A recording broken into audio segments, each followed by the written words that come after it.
Ngayon, tatalakayin natin ngayong araw na ito ay patungkol sa isang katanungan. Lalong-lalo na sa may nag-comment. Paano mo malalaman na ikaw ay nasa isang tamang tao? Nice. Paano mo malalaman na ikaw ay nasa tamang tao? Ano? Sasagutin yan ni Bro Alex. Paano mo malalaman na ikaw ay nasa tamang tao? Well, actually, wala naman talagang tama o maling tao eh.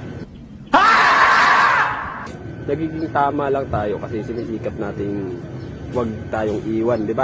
Tama ba? Tama. Yun lang. Yun lang yun.